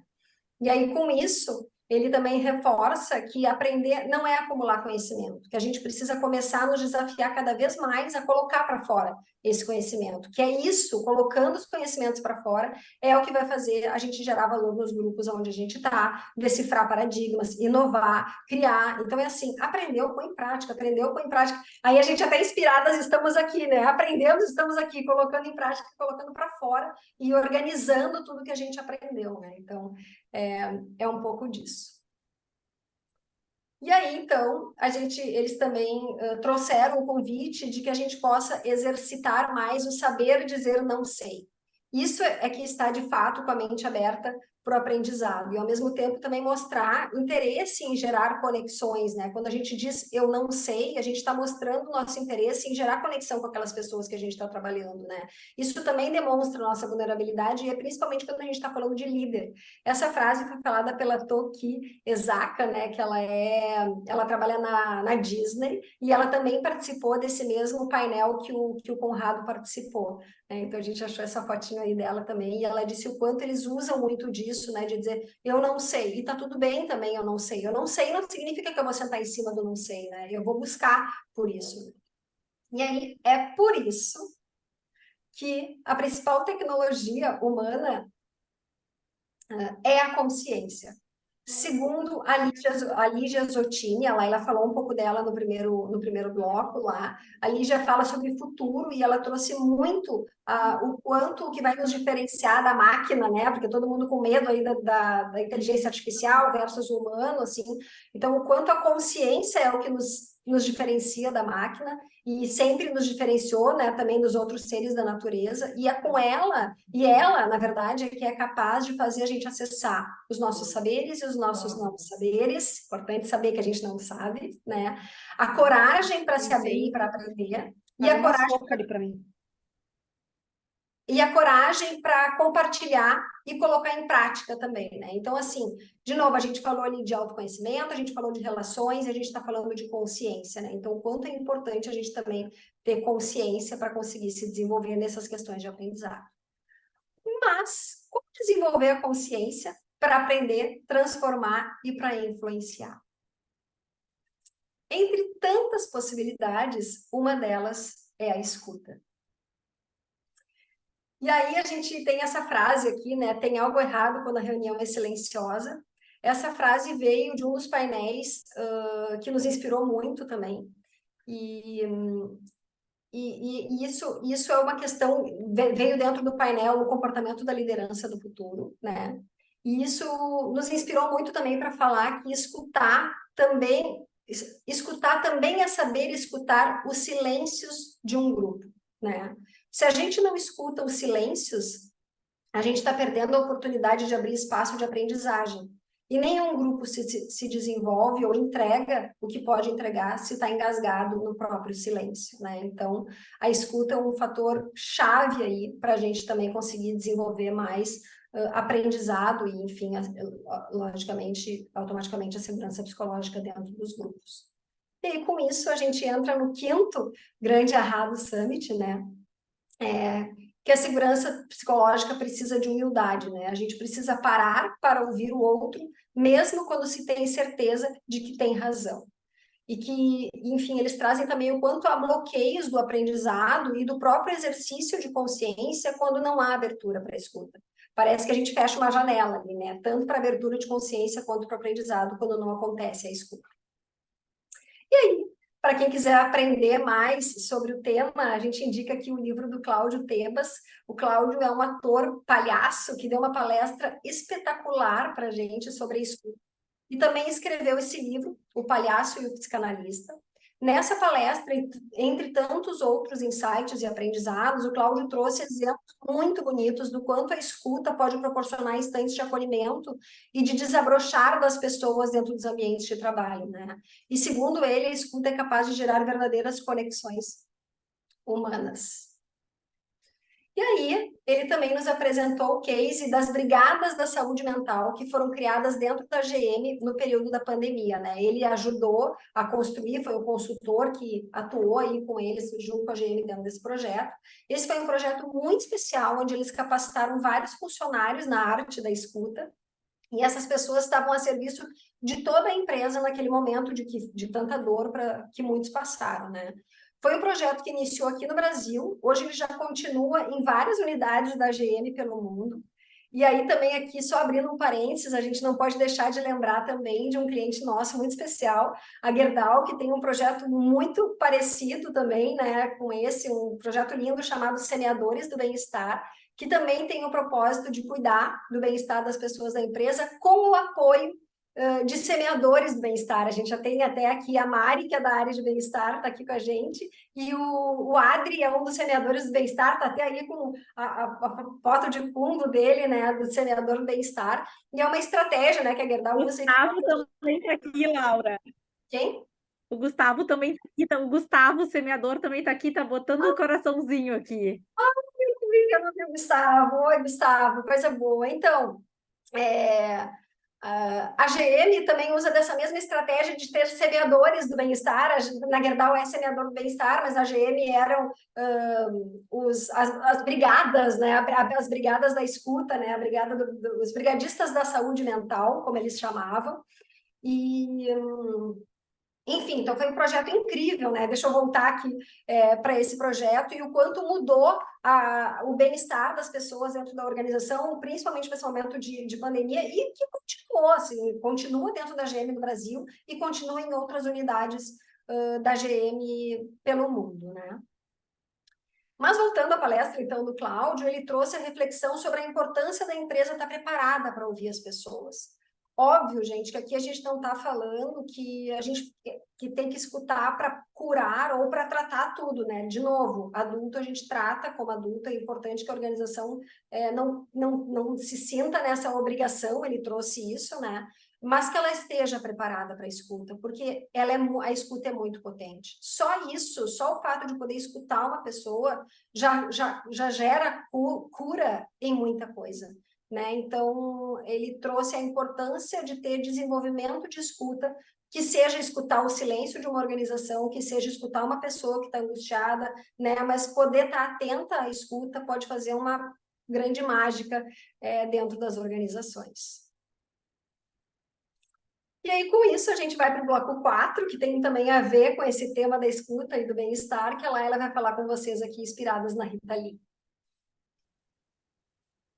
Muito bem, então trago aqui a Rita Lee, né, com essa música Saúde, que é uma música muito significativa, para falar sobre bem-estar e diversidade nas organizações, né? E aí, acho que esse também é um tema que a gente já disse, né, que é um tema muito precioso e muito caro para nós, e que a gente também busca tratar com muito cuidado e com muita responsabilidade sobre esse tema, e também trazendo muita realidade, né? Especialmente quando a gente fala sobre saúde mental e bem-estar, né? E aí a gente traz uma das coisas que mais foi discutida no Summit quando se olha para a segurança psicológica e para o bem-estar, é que segurança psicológica passa por olhar para as coisas que geram dor, né? Então, dor é algo difícil de falar, né? Normalmente a gente não quer falar sobre aquilo que está doendo mesmo, né? Só que quando a gente fala sobre a dor, ela nos leva para um lugar muito mais profundo e que resgata, regenera esse humano em nós que a gente está buscando, como a Laura falou, né? E aí,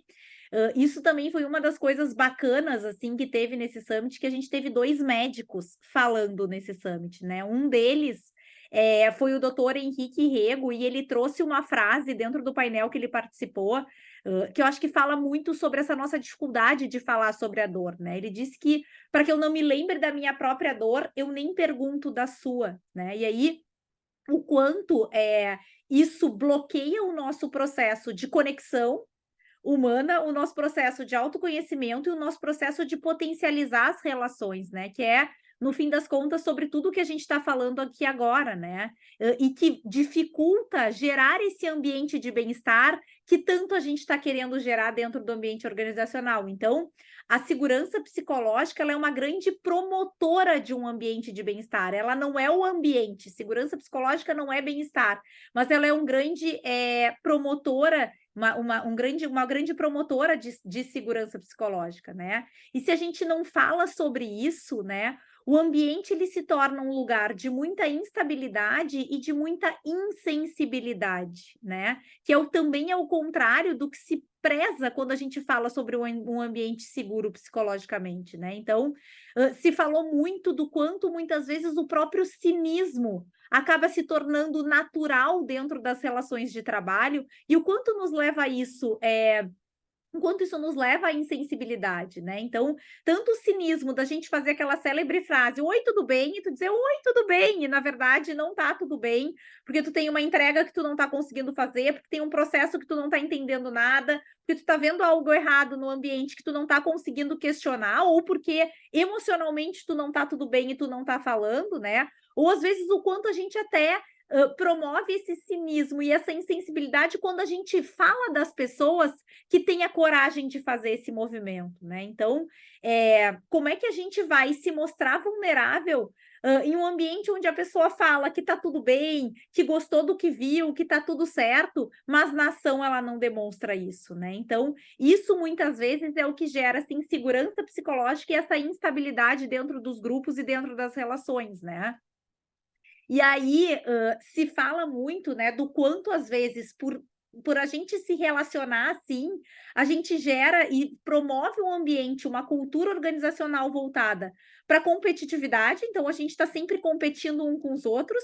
Quando a gente falha ou quando a gente não ganha, isso nos gera vergonha e a vergonha nos traz a culpa, né? Então, o sintoma de todo esse adoecimento que às vezes acontece dentro do ambiente organizacional, ele é gerado pelo próprio sistema que promove a saúde, né? Então, a gente está falando de que a gente quer um ambiente mais seguro psicologicamente, com maior qualidade para as pessoas, mais felicidade, mais bem-estar, mas a gente continua tendo ambientes que promovem essa cultura e que nos levam para insatisfação, para improdutividade, para falta de engajamento e para um estresse constante, né? Voltar para aquele lugar onde eu falei no início, de que a gente olha para o ambiente de trabalho como um ambiente, sendo um ambiente de tortura, né? É isso muitas vezes que nos leva para esse lugar.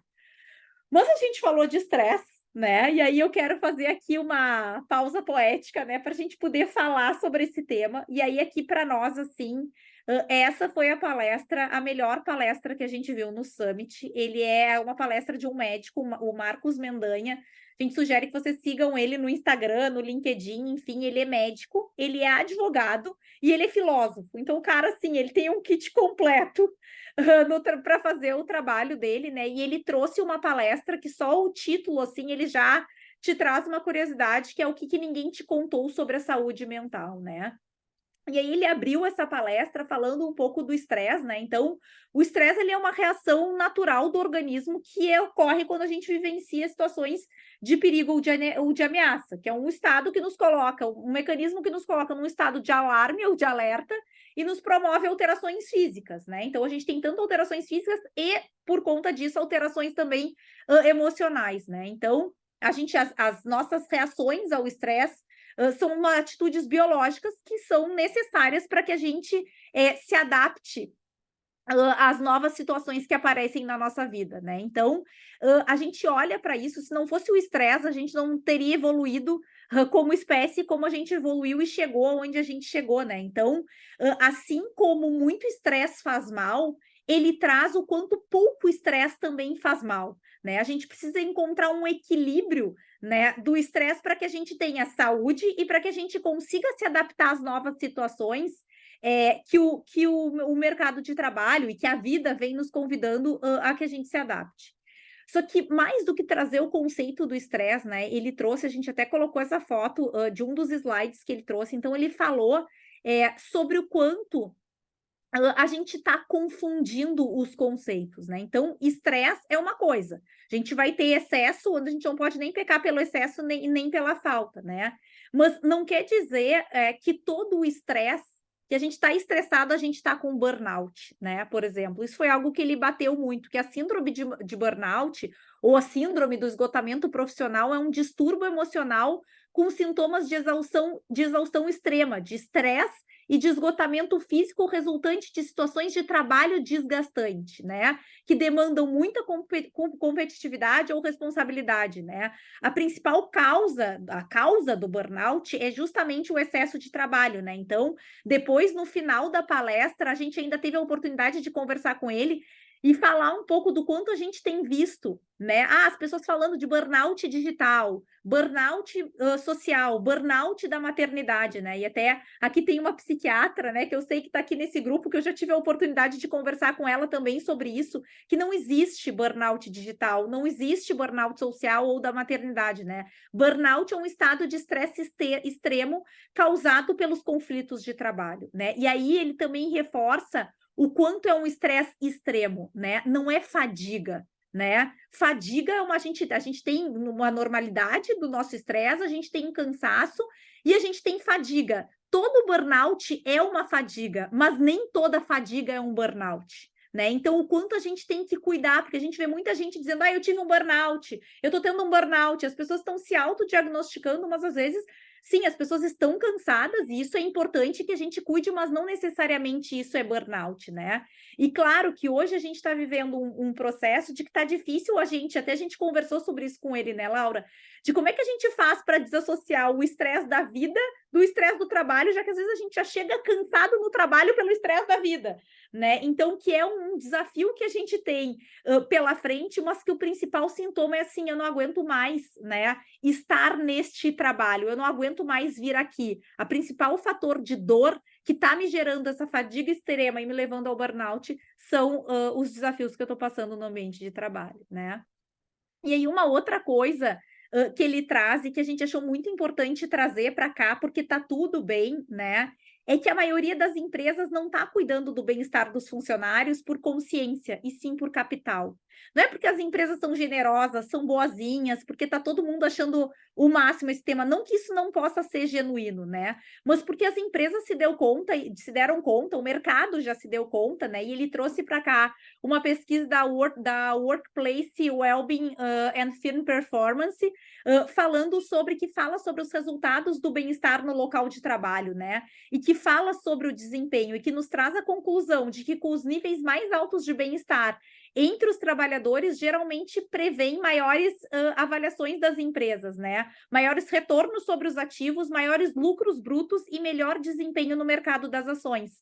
Então, também é por isso que as empresas estão olhando para a saúde mental e bem-estar dentro do ambiente de trabalho. E tá tudo bem, né? Eu acho que a gente também precisa olhar para que o lucro ele é sempre benéfico, a gente só precisa cuidar da forma. Então, a gente precisa cuidar do como a gente promove esse lucro, né? E se não é ainda por total consciência, que bom que a gente já está entrando dessa forma, porque é no processo que a gente desenvolve a consciência, né? E dentro desse processo, o incluir também faz parte desse como, né? E aí que entra a diversidade. O Peter Cavalier fez uma pergunta, né, na palestra dele. Ele disse: o que faz um time melhorar a sua performance? E aí ele trouxe que a diversidade é a chave, né?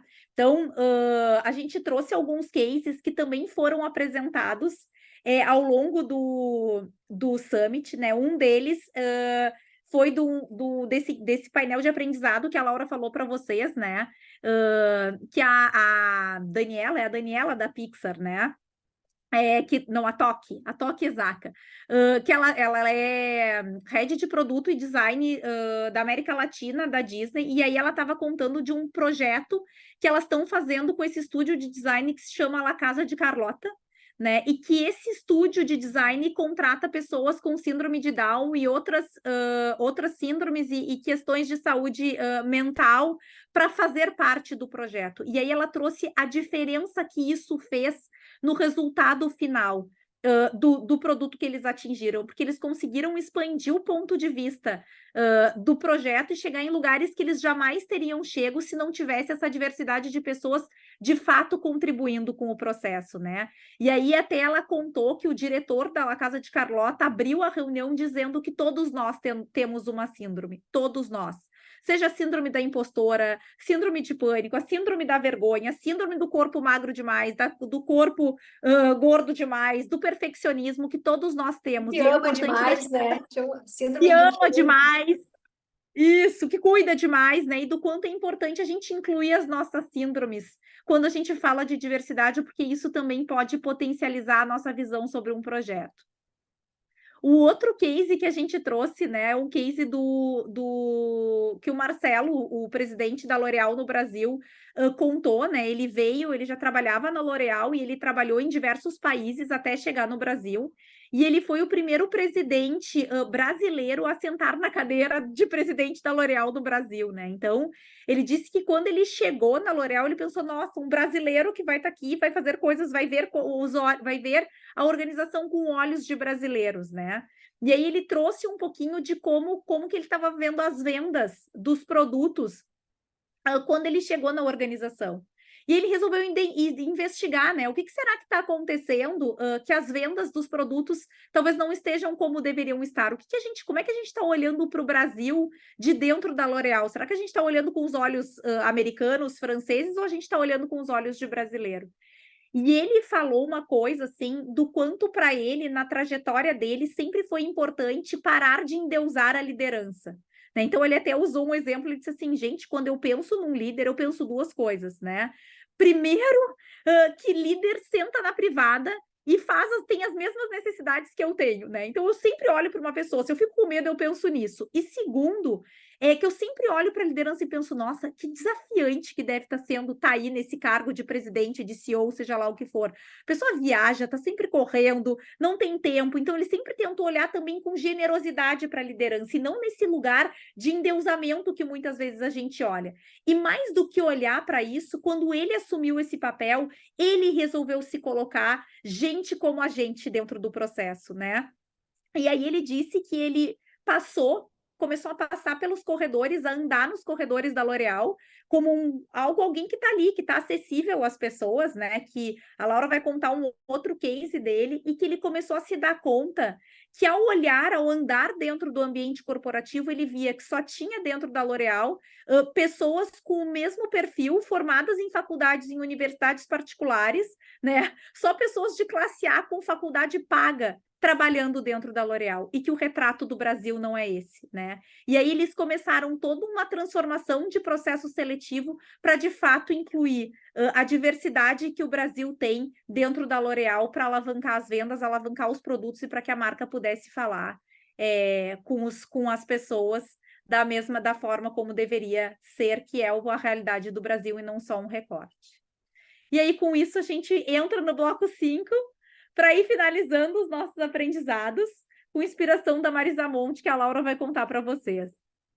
Exato. Então, eu vou pegar a parte da música aqui, né, que diz: quando você pensa que está tudo errado e negativo, e que ainda vai piorar, para todo mundo a vida é difícil, mas todos fazem o seu sacrifício para melhorar.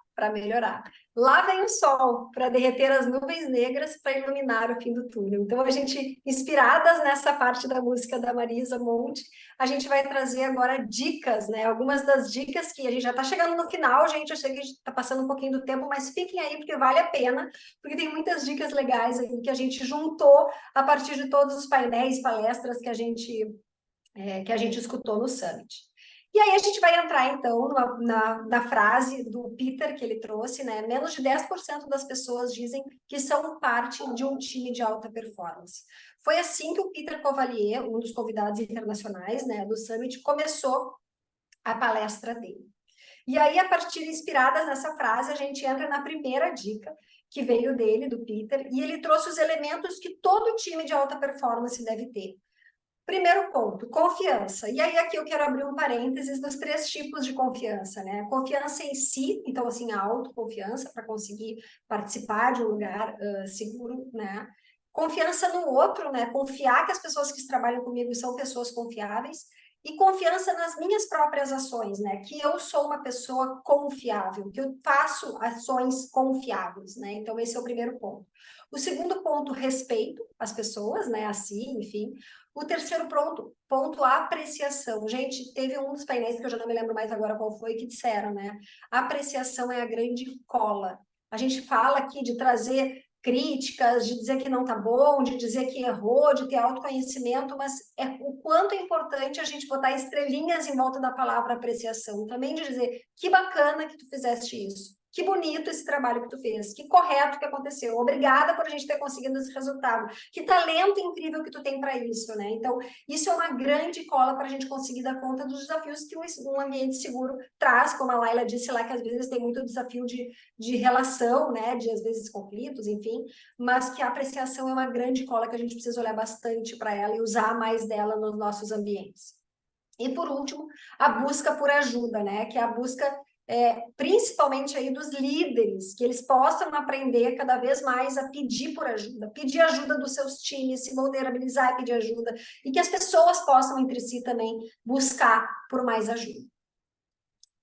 Então, a gente entra agora na segunda dica, que veio do Marcelo Zimé, que é o presidente da L'Oréal no Brasil, e ele falou da importância dos comitês principais dentro das empresas, né, e desses comitês exercitarem a segurança psicológica verdadeiramente, né, exercitar na prática, não é dizer, gente, agora vamos ter segurança psicológica aqui, não, assim, a gente está experimentando entre nós, né, e é importante que esses principais comitês experimentem entre si.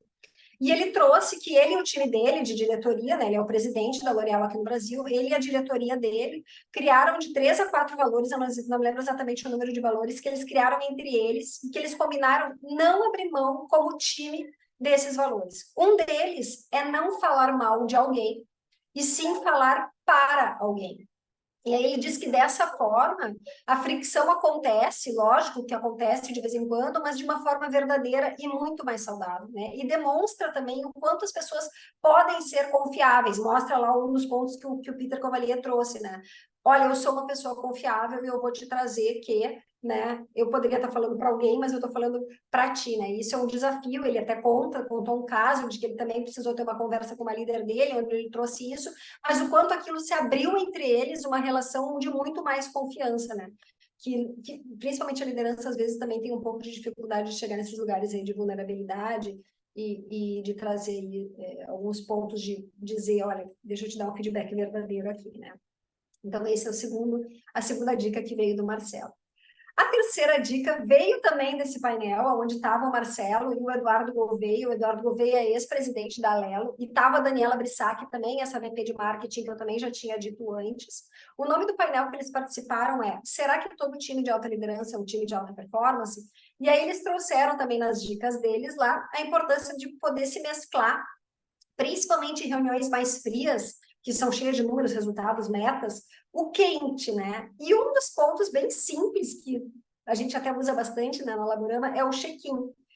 Mas não é aquele check-in, deixa eu dar um check-in, olha, deixa eu fazer um check-in, eu vou precisar sair mais cedo, deixa eu fazer um check-in, eu vou precisar sair para uma ligação, deixa eu fazer um check-in, alguém vai me chamar. Não, é o check-in, como é que eu tô chegando? Ah, eu não tive uma noite boa, eu cheguei de viagem agora, eu estou com problema de saúde, enfim, não importa. Qualquer coisa que possa dizer qual é a energia que eu estou chegando naquele lugar. E só isso, não precisa levar mais adiante alguma conversa, enfim, mas ele disse, é muito importante para mim que eu consiga estar num ambiente onde eu sei qual é a vitalidade do meu time que está ali, né? E eles também consigam se sentir seguros para não precisar ter uma armadura de que precisam me responder tudo o tempo inteiro. Eu sei que essas pessoas que estão lá comigo são pessoas de alta performance. O mínimo que eu espero é que elas tragam também como elas estão chegando, né? Então, a importância do check-in é importante para isso, né? E aí teve até uma frase do Alexandre Pelais, que ele disse, nas empresas quem conversa são os crachás, conversas geralmente mediadas por interesses. Tudo bem, gente, não quer dizer que isso não vai acontecer. A gente está falando de empresas, de novo, não vamos romantizar a segurança psicológica, como a Laila disse lá no início, porque a gente está trabalhando em organizações e está falando de trabalho, de metas, de resultados, mas que a gente também possa se liberar, deixar de se esconder um pouco nessas armaduras de antigamente, né, da heteronomia lá, como disse o Pelais também no início, e que a gente possa ter mais aberto e ver as pessoas como iguais também, né? E aí, dessa maneira, a gente também consegue trabalhar melhor juntos. E aí, então, a gente entra na quarta dica, que veio também desse mesmo painel, e dessa vez foi do Eduardo Gouveia. Ele fala da importância da gente ritualizar a proximidade. Toda vez que ele foi presidente das empresas, ele já foi presidente em 2 empresas, de diretor em várias outras, ele disse que ele tinha uma lista com o nome de todos os funcionários da empresa, mais ou menos 5.000, só para vocês terem uma ideia, com as datas de nascimento de cada uma dessas pessoas. Ele telefonava para cada um dos funcionários no dia do aniversário da pessoa. E ele sempre telefonava nos mesmos horários, ou era no horário do almoço, ou era no horário do jantar, para que essa pessoa pudesse estar com amigos ou com familiares, e que esses amigos ou familiares vissem o quanto essa pessoa era importante para a organização, porque era o presidente da organização ligando pessoalmente para ela para parabenizar. Segundo Eduardo Gouveia, isso não levava mais do que 1 hora do dia dele, todos os dias, inclusive feriados e finais de semana, e dava uma média, considerando 5.000 pessoas numa organização, de 3 ligações por dia. E ele disse que era muito bom, né? Que ele se sentia muito bem, que as pessoas se sentiam muito especiais, assim, né? E um outro ritual que ele também trouxe foi o Dia da Gratitude, onde somente pais e mães de funcionários eram convidados para conhecer a empresa. Era diferente do Dia da Família, por exemplo, a gente sabe que várias empresas têm o Dia da Família, que pode vir todo mundo. Não, nesse era só pai ou mãe, né? E essas pessoas eram ou antepassados, né? Que era um momento de gratidão, de gratitude para essas pessoas que vieram antes e que proporcionaram que essa pessoa talvez estivesse lá trabalhando, e o filho ou a filha apresentavam, então, o seu lugar de trabalho, a sua empresa. E essa ação, esse Dia da Gratitude, foi criado pela mãe do Eduardo, o dia que ela foi lá conhecer a empresa que o filho presidia, né? E diz que isso era algo muito importante para as pessoas, e isso eles trouxeram também, que hoje em dia é um grande diferencial para manter as pessoas dentro da organização. São esses detalhes, às vezes, que mantêm uma pessoa dentro de uma organização, e que as pessoas estão perdendo essa oportunidade, as empresas estão perdendo a oportunidade de poder olhar para esse simples, mas que ajuda demais a conectar, né? Aí a gente entra, então, no quinto case, que o Marcelo da L'Oréal, vocês viram que a gente adorou esse painel e rendeu vários insights, porque a gente está trazendo várias coisas deles, né? Mas aqui, gente, acho que esse é um ponto principal, assim, importante para a gente trazer no Summit. É um dos poucos eventos que a gente foi, que tinha gente grande, gente importante, gente que está na ponta, gente que está trabalhando, grandes lideranças, diferente de, às vezes, só ter fornecedor, sabe? Então, a gente viu que era muita gente de empresa, né? Então, esse painel especificamente tinha 2 presidentes, uma VP de marketing, então foi realmente muito bom. Mas, enfim, o Marcelo também instituiu na empresa o dia em que os estagiários podiam entrar na sala dele e sentar na mesa dele. E aí ele contou de alguns casos, e que tinham alguns que, inclusive, já estavam botando o pé em cima da mesa. Ah, posso botar o pé aqui em cima da mesa? Deixa eu me sentir na cadeira do presidente, né?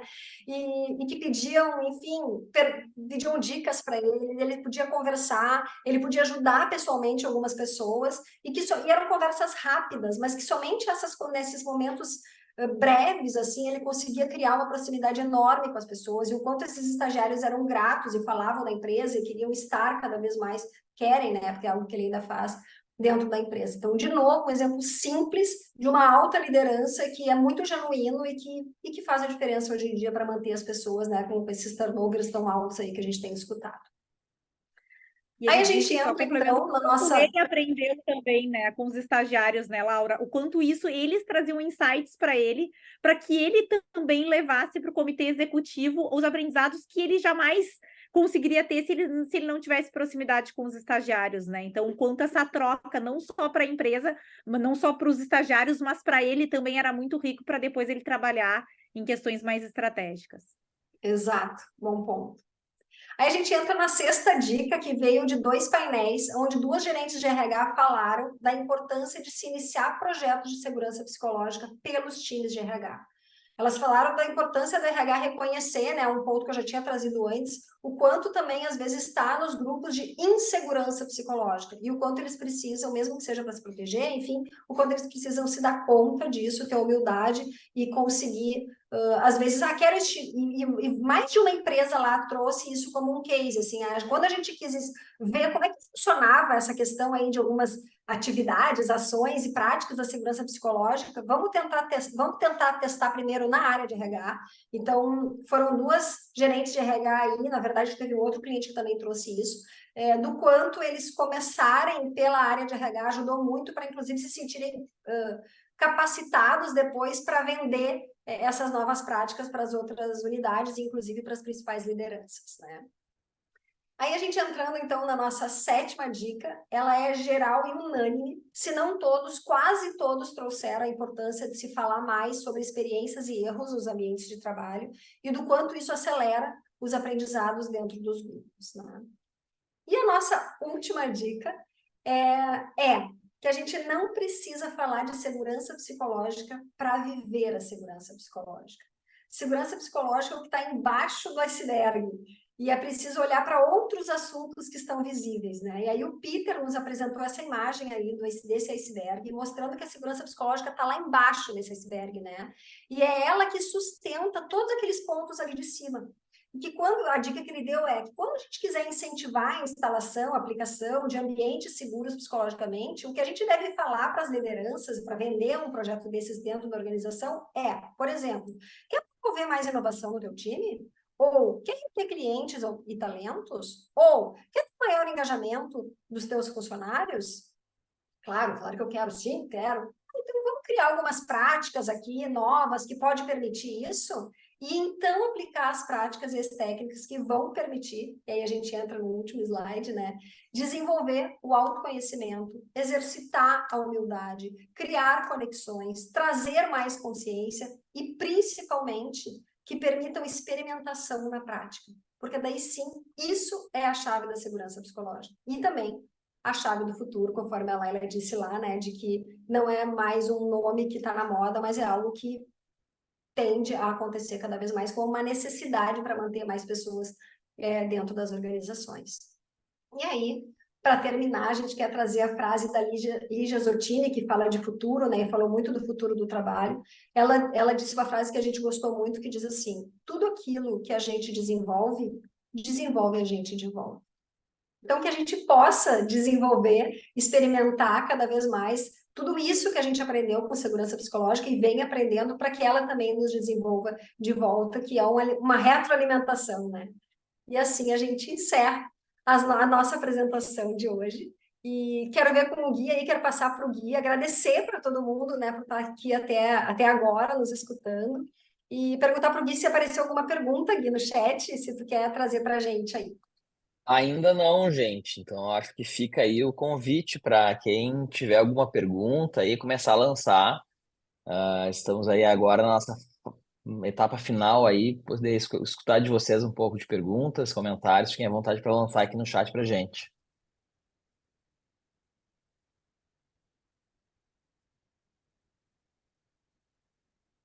Ou insight, a pergunta, o insight, o que mais gostou, enfim, sei lá. Comentários, no geral. Boa noite. Vou trazer um insight, então, né? Primeiro, também agradecer, foi muito enriquecedor.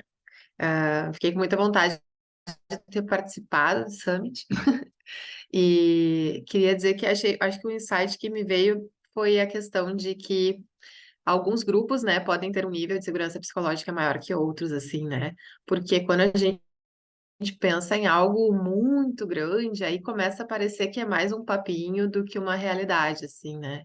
E aí esse viés de que pode, enfim, ter clusters assim, né? E que eles vão se desenvolvendo e que vai depender, né, de uma maneira, sendo realista, vai depender da disposição daquelas pessoas, do nível de maturidade, da liderança ser um exemplo, ter se engajado disso, me trouxe, assim, mais tranquilidade de que isso de fato é uma realidade possível, né? Então, queria agradecer por compartilharem esse ponto, que foi algo bem esclarecedor. Obrigada, Estela. Muito Da obrigada. Estela. Gente, estão vindo alguns comentários aqui no chat, então eu vou fazer uma leitura rápida aqui. A Shasla dizendo que gostou bastante, está agradecida. A Simone Nogueira dizendo que foi muito esclarecedor, agradecendo o compartilhamento, deixando abraços também. A Mari Drager, deixando os parabéns para vocês, dizendo que vocês arrasaram como sempre, está orgulhosa das pessoas e profissionais fantásticas que vocês são. Rogério também agradecendo pelo compartilhamento. A Ana trazendo que gostou de pensar sobre o espaço de escuta aberto para compartilhamento em situações particulares, mas também a carência de entendimento que o espaço abraça dúvidas, opiniões, se colocou no lugar da líder e do que ela precisa deixar mais claro. A professora Ana Seconello aqui também agradecendo, deixando muito bom e esclarecedor. O Adriel, comentário: meninas, sempre um prazer ouvir vocês, adorei, foi uma rica experiência e oportunidade. Já havia aprendido sobre segurança psicológica, mas como foi falado, é algo em construção. Então ele já anotou aqui vários pontos e disse que vocês arrasaram, foram maravilhosas. Thaís Gregori, ouvir vocês é sempre muito inspirador. Obrigada. Andressa, parabéns, pessoal, foi muito legal. William Moraes, acho que a grande questão e ensinamento foi o quão tênue a linha sobre tratar adulto como adulto versus escutar e acolher seus funcionários, um grande pensamento, foi demais. Cleiton Gomes, muito bom e top esse momento de aprendizados juntos, o quanto foi enriquecedor. Cristiane Duque, foi ótimo, gurias, parabéns. Rogério, pode comentar sobre as diferenças das abordagens do Timothy e da Amy? Boa, Rogério, podemos. Laura, eu vou responder aqui, e tu me ajuda, tá? Mas basicamente, assim, é muito mais de estrutura, Rogério, do que de diferença de teoria, tá? Porque a Amy Edmondson, ela é bem acadêmica, ela é pesquisadora. Então, ela fez pesquisa desde usina siderúrgica até em hospitais. O grande viés dela foi em pesquisa junto a médicos e enfermeiras, e aí dentro de ambientes hospitalares, né? Então, ela é bem acadêmica, ela é pesquisadora, ela levanta a teoria. O Timothy Clark, ele é consultor. Então, o Timothy Clark, toda a contribuição dele vem das experiências que ele teve dentro de organizações e de empresas, né? E ele traz esses passos mais organizado com um viés bem organizacional mesmo, bem voltado para a liderança, bem voltado para o time, para os 4 estágios da segurança psicológica, a partir do que ele viu na prática do ambiente de trabalho dele como consultor. Então, essa é a diferença, né? A gente recomenda ambas as teorias, porque ambas são riquíssimas, né? Mas a diferença que tem entre esses dois é essa, assim, ela é mais acadêmica e ele é um pouco mais organizacional, mais prático, né, para o mundo do trabalho. Maravilha, Laila, obrigado. Eu vou continuar aqui então com os outros comentários. A Shana dizendo que foi muito legal essa troca, conhecer um pouco mais os temas em relação à segurança psicológica, que é um tema ainda muito falado e pouco atuado aí na prática, no dia a dia. Temos um caminho pela frente, mas começar a desmistificar o tema já é um grande passo. A Patrícia também parabenizando pela apresentação, disse que foi ótimo estar com a gente. O Matheus agradecendo a Laura, nota 10, muito obrigado. O Gustavo Valentim, muito obrigado, Laila e Laura, por compartilhar esse conhecimento tão enriquecedor e maravilhoso. É maravilhoso sempre ouvir sobre segurança psicológica e bem-estar. Vejo que estamos no caminho de uma evolução de ambientes cada vez mais agradável, com energia boa, o que me desperta cada vez mais a adquirir conhecimento sobre esse tema fenomenal. O John falou que foi incrível, ainda mais rico quando o tema é colocado como algo alcançável e pessoal, associando aos grandes mestres da música brasileira, colocaram o tema mais próximo da gente. E para fechar aqui, o Rogério também deixou o agradecimento dele, gente.